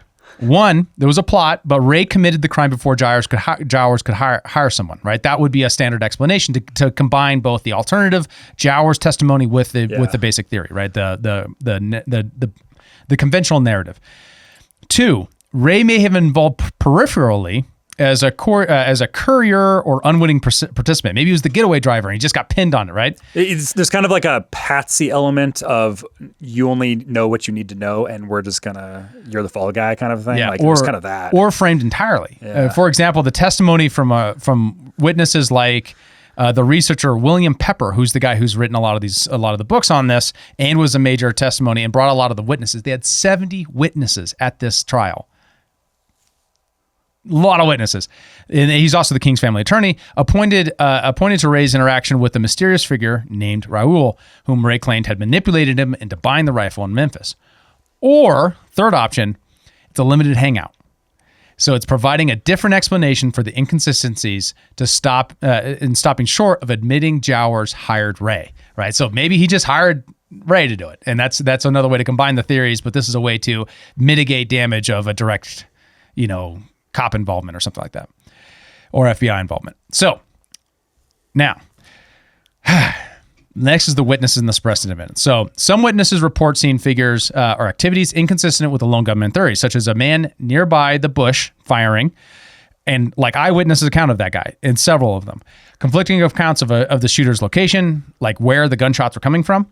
And then allegations of suppressed evidence, including missing surveillance files, discrepancies in the rifle's ownership, and these all bolster the conspiracy claim. So Ray admits he is manipulated. Interesting, Ray's attorney was in Jack Ruby's team of lawyers. That's right. I've heard that before. That's another JFK assassination, like weird connection. Now he is he's a famous attorney at this time. So he's kind of like a celebrity attorney, but he's done a lot of murder cases, got a lot of people off. So that checks. Be, yeah. But he was picked up after Ray fired his first lawyer, who was a former FBI agent. We now know. He didn't know that at the time, but we know that now. So he has his first lawyer, fires him because he's trying to get him to plead guilty. Right? He's trying to get him to plead guilty. And then he hires this guy, Percy Foreman. Percy's it was only a member of Jack Ruby's team, but Percy Foreman, so there's another book that gets written about this, and it's about a particular connection of a Texas oil baron. So the theory exists that Foreman was paid by a Texas oil baron who has CIA connections, substantial ones, and it relates to some other important Texas oil people, for his services of getting a guilty plea. Foreman has been, and it's important to note, you're just impugning Foreman's reputation. Like, we don't have any evidence that he's a bad actor. Well, we kind of do. Foreman was prosecuted for obstruction of justice by paying $100,000 in 1975. That's a lot of money back then, yeah. To witnesses, to silence witnesses. Right? So, the Foreman turned out to be a pretty sketchy character in hindsight by 1975. But, they didn't know that at this time, right? So, interesting phenomena. That was later found, and then there's some distinguishment about that because that wasn't found later in some other investigations, but I'm not sure there was no evidence that they looked into it. They just didn't say that. So, second, there's another one. The investigation did not do any ballistics. Right? They didn't say, here's where he shot, and can that be possible from that angle? Of course they didn't. Right? They did it in the JFK case, right? Well, and it came back as the magic bullet theory. Yeah, right. So they didn't do that here. Why? What if it was magic? Yeah. And then you got this weirdness of the whole rifle theory of the whole thing being he admits that he bought the rifle for this Raul guy, but then why do you leave it at the scene of the crime? Why not take it with you and then dump it someplace else? Make it kind of hard on the police if he did it. Okay, so a couple of the eyewitnesses I want to dig into because I think they're important. The trial never got to include the testimony of Solomon Jones. That's MLK's driver, who claims he saw a hooded person across the street in the bushes to take the shot. Even though he reported the sighting, the next day, those bushes were cleared.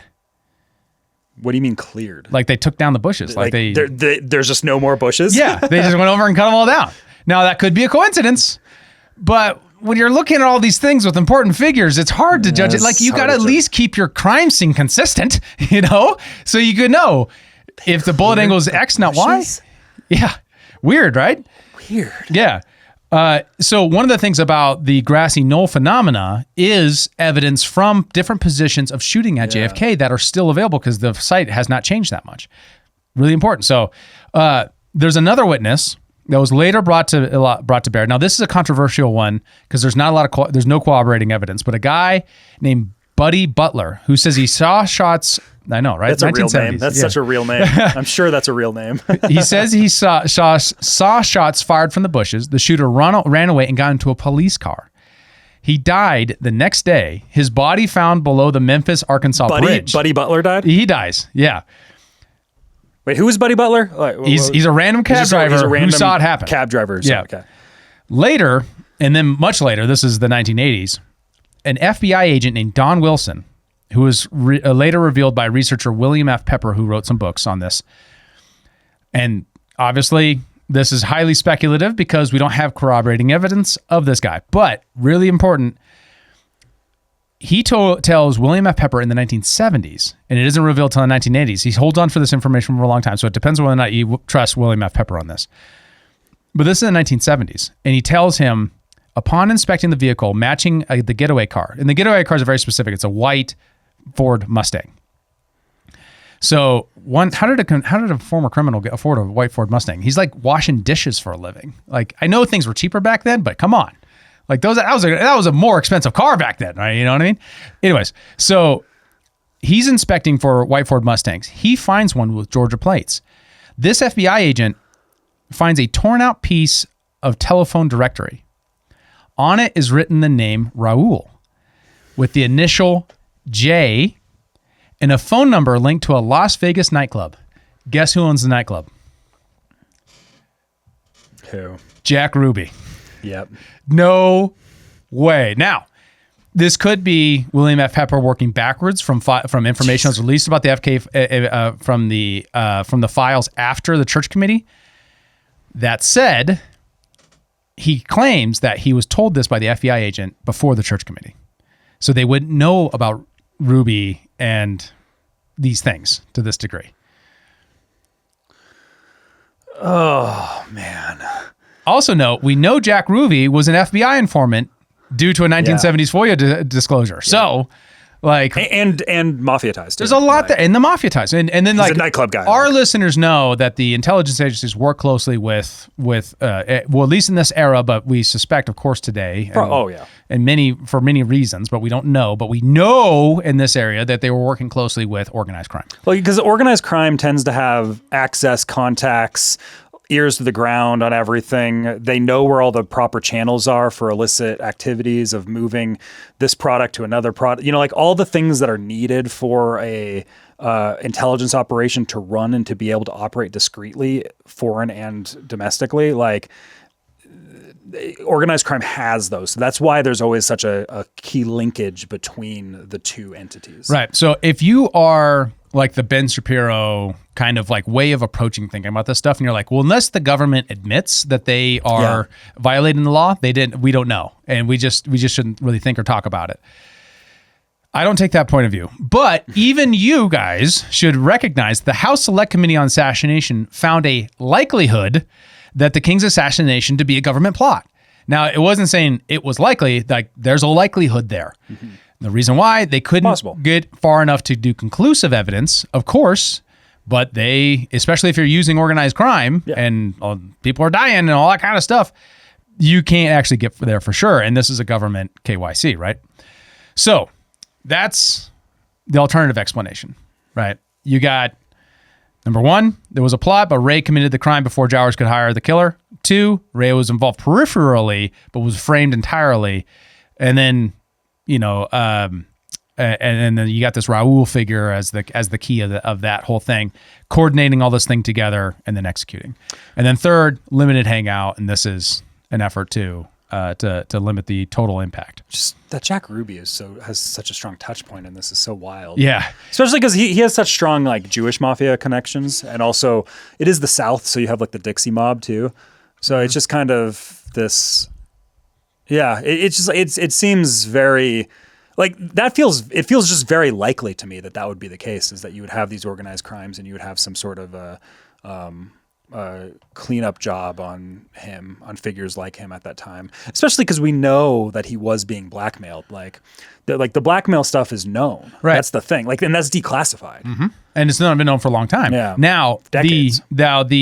What was been bolstered by the release is the degree to which the government was taking him as a real national security threat. Like COINTELPRO existed because they really believed that he was an agent of the communists, right? And we have specific documents that have been released now that show that, even though we already knew that to a greater degree. Now, so you can't underestimate what it meant to have him announce his Poor People's Campaign, which was like this effort to take in the Vietnam War and put a bunch of money towards revivifying American heartland, specifically black, poor Southern areas. This was like his thing. And of course, what that did was it fed like he's a communist thing because he wants to redistribute the wealth. He wants big checks cut for black communities. So you have like the motive of an escalation because King has kind of won. The Civil Rights Act's passed. Mm-hmm. So why kill him? This is a few years after. Well, he's now kind of pivoting to this like social justice thing. And that's like an even bigger threat in many ways to the money-powered interests, specifically the military-industrial complex for ending the war in Vietnam, and then for the power base that doesn't want to spend money that way. They want to spend, there's only so much money. We had a little bit more balanced budget then, so you got to make decisions, right? Actually, to kind of lay something out of you saying like, we know this stuff was happening and we suspect this stuff is probably still happening today. Mm-hmm. Like I'm always reminded of seeing Brennan, who, by the way, is one of the main figures in the Russiagate Obama conspiracy, former CIA director Brennan. I remember him being on national TV, being on like MSNBC or CNN or one of those outlets, and him just straight up saying is like, you have all these domestic terrorist organizations like the Tea Party, libertarians, and he just like listed off all of these things. Yep. And you're just like, oh, this is the way the CIA right now is looking at this, in the same way that COINTELPRO is looking at the Black Panthers and looking at MLK and all of these entities that are kind of causing a lot of political strife. Like there's a lot of political strife going on because there's like social dynamics that are happening, in the same way that you have like the woke movement and you have, like all these things cause a certain political strife that are destabilizing mm-hmm. from like a national security perspective. Yes. Which is a reason why you go in as a geopolitical move, you go in and fund these types of movements in other countries. So like you can kind of see it from like, that's almost a way to steelman their side of it, is like, right. We do that there, they do that to us. Like mm-hmm. that's what happens, That's a part of how, like, if you're part of these movements, oftentimes there probably is like a foreign agent or a agent provocateur or something like that that's going on in those. Well, it's also the guilt, right? The underlying psychological guilt of dominating other countries using these tactics, and then so anytime you look at your own country, it's like, well, that couldn't exist organically. That must be some other country. Or it helps get propped up or something like that. I think it would be I often think it would be foolish for foreign countries not to be involved in those types of movements. I know, but like that's when you have it's sort of like the LA riot stuff is like there's a lot of there's a lot of interesting stuff that's probably going on there, that like a lot of rent-a-mob type of stuff. Sure. But like it's just like those are important to note that those things probably are happening. That's what they're looking at. But then also like they're doing some like crazy tactics, like maybe assassinating the leader of the civil rights movement, all of that stuff. Right. So, and this is what the new files revealed. And this is why the left narrative on this makes no sense. So the testimony is, what was revealed recently, and there's going to be more to come, is the testimony of James Earl Ray's former cellmate. So this is the lone gunman's former cellmate. So he was in and out of prison his whole life. There's a guy named Raymond Curtis, who was in his last stint before he broke out of prison in a bread truck, provides a significant interest point on this whole thing because, according to the documents released as of now, Curtis, the fellow inmate, testified that Ray had repeatedly spoken about a bounty on the head of JFK. Okay. expressed a desire to claim a similar bounty on Martin Luther King Jr. if he were released from prison. How many years after JFK is this? Like 4 or 5? Let me remember. 'Cause JFK was 63. Civil Rights Act was passed in 64. Yeah, I had a King was a timeline. assassinated. Yeah. Okay. Yeah. So 63 is JFK. 68 is Martin Luther King. Okay. Right. So this would be after JFK dies. So this guy is saying that Ray had some, like, was part of the conspiracy at minimum. That And really deeply thinking about a bounty. Yes. That's interesting. Well, it's a very specific bounty, right? And it's a very specific bounty because a very specific purpose. Now, the typical motive explanation for Ray is that he was a racist. And there are good examples of him being a racist, right? So that's not an unsensible motive. And this kind of feeds that, but it puts a specific intelligence spin on it, right? Because it's saying there's a bounty, probably by the mob, right? Because this guy is running all over, doing scams across Canada, Mexico, and America. There's something there, right? With multiple identities. So would he be connected to a mob-like figure internationally or within the United States that would be able to tell him that? So makes more sense why he immediately went and bought a gun too. Because that was just like, it's just like, oh, I'm going to escape on a bread truck, immediately buy a gun. And you're just like, what is happening Hook up here? with my buddy Raul, the Cuban blonde guy, Yeah. What's that about? Yeah, so that makes a lot more sense if he was chasing a bounty initially. Yeah, so it does suggest he had premeditated motives for financial gain and ideological opposition, but and feeds some of that narrative, but it also feeds into this conspiracy narrative too. So it isn't clearly coming down on either side. So Curtis's statement is cited in the FBI release files. He's one of the people that the FBI at the time interview about this indicate that that he's doing this for somebody, right? So who is that somebody? Could also be like baited into it. Like he could be goaded into it as a patsy. Like I could see the element of the bounty being the carrot on the stick, kind of. Right. To get this guy, you don't have to tell him anything. Just like you get some winks and nods from somebody that's in the know that kind of is like pushing him on for that bounty or something. I could see something like that being the case too. And if he knows the mobster guy that gives the $100,000 to the restaurant owner, I mean, maybe $50,000 of that, which is what the amount that this testimony claims, was for Ray. And then he doesn't pick up on it. He doesn't get it, right? They're like, you're under invested. You're like, sorry, it's not there. Good luck, Patsy. Yeah. So there's some other information. There's details on the FBI and CIA manhunt. That takes up a lot of it. Doesn't really add anything new to our understanding of it. And then it does add more on the whole Washington Sprint program or the Poor People's Campaign and all of that. So more of our understanding of COINTELPRO and how they targeted King, but no like salacious details, more just their internal communications about King on their surveillance about him. Interesting. So that's what's in the MLK files. Who dropped the MLK files? Where does this go? Does this come out of Tulsi too? ODNI? Who does this? I would assume so. Or maybe FBI. It might have been Cash. Might be. Yeah, I forget. Yeah, I didn't think about where it came from. Yeah, I was just because with all these dynamics of Bondi and Tulsi and Cash and Bongino and stuff like that, I was curious. I should have looked into that.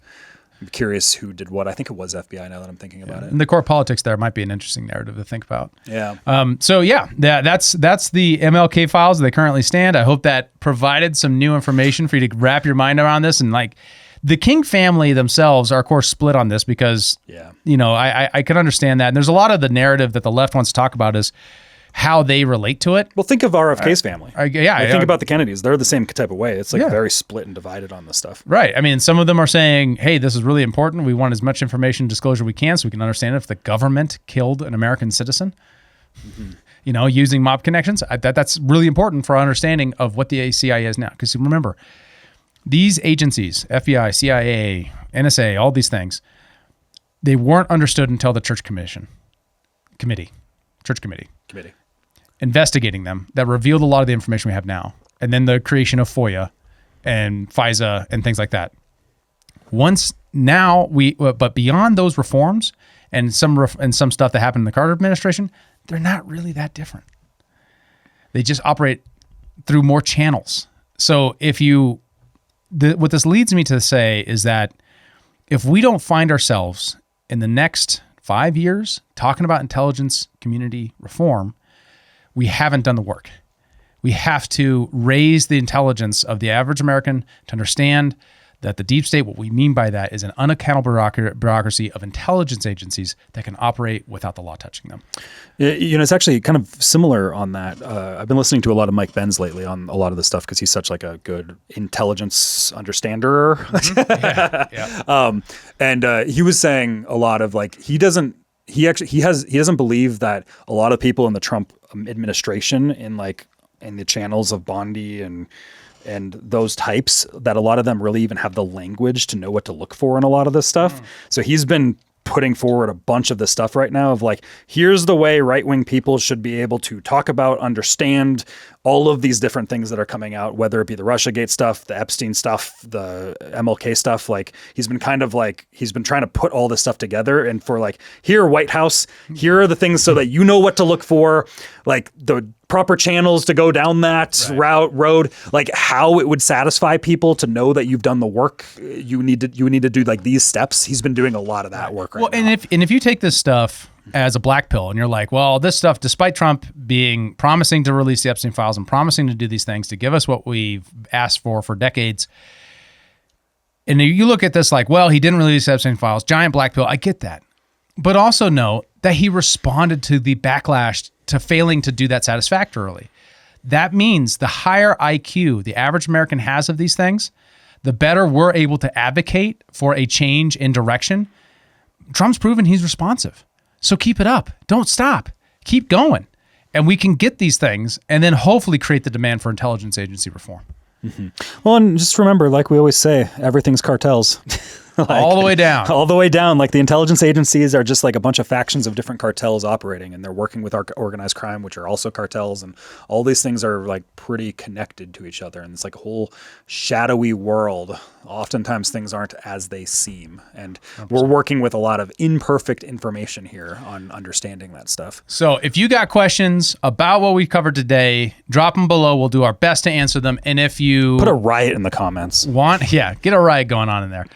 And then second, if you want more of us, more of what our community across YouTube and Spotify and Apple, iTunes, and all that kind of stuff, go to our Discord. You can find it in the link below. Join our Discord. Check us out. We're going on. And lastly, if you want to support this podcast financially, we really, really appreciate our supporting members. Please go to humanreactionpod.com. There you can sign up and join the Human Reaction community where we are talking about this stuff all the time and appreciate your insights. So thank you so much for watching, everybody. Have a good one. Peace. Thanks for tuning in to Human Reaction. Please be sure to like, follow, subscribe, and give us a review on your podcast platform of choice. And if you want to become a member and support the show financially, check out humanreactionpod.com.